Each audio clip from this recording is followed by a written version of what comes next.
Hello, my dear friends. I'm glad to come your way again today. It's always a pleasure for me to stop by and brainstorm with you on the issues of life.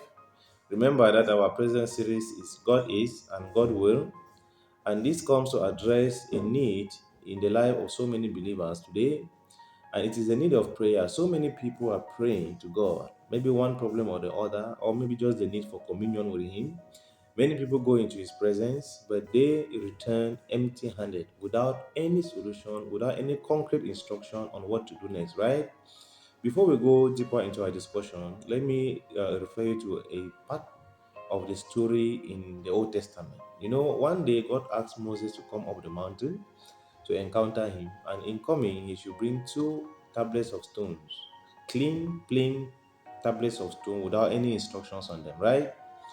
Moses obeyed and went up the mountain, and on his way back from that encounter, the Bible says God wrote on those tablets of stones commandments, right? And when he returned, these commandments became the guiding principles by which the people lived, the guiding principles of different sectors of their daily lives. So Moses left, there was a problem in the camp. He came back with solutions, and that problem was resolved.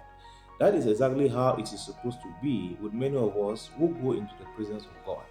When you go into His presence and you return more confused than you went, then there is a problem. When you go into His presence and you return and they ask you, what did God say? And you have nothing to say, there is a problem.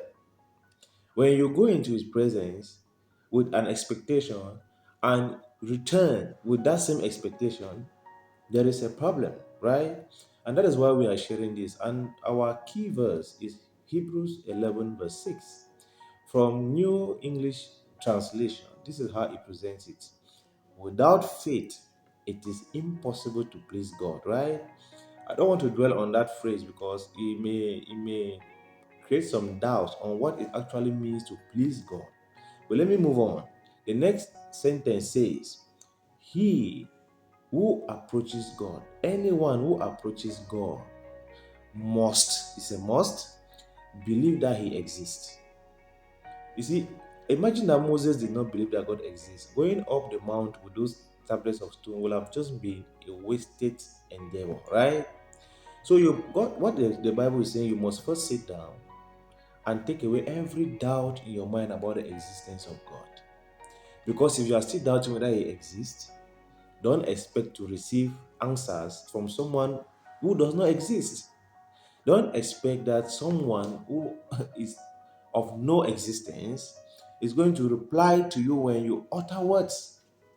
So you must sit down first and take away all of this in your mindset as to whether He exists or not. No matter the doctrine you have believed, no matter all the sermons you have listened to, if it goes to create doubt in your heart about the existence of God, you must finish with that first before you approach Him. Whoever approaches Him must first believe that He exists. We're not here talking about what you say to Him, or that just the intention to go towards God.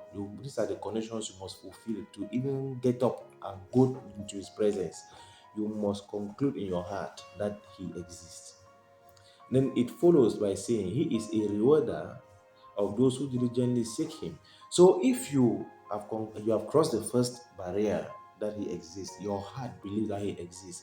Your heart knows that when I go into His presence, I'm talking to somebody who exists.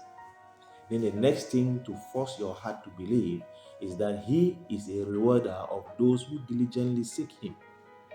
If you go and return empty, did you diligently seek Him?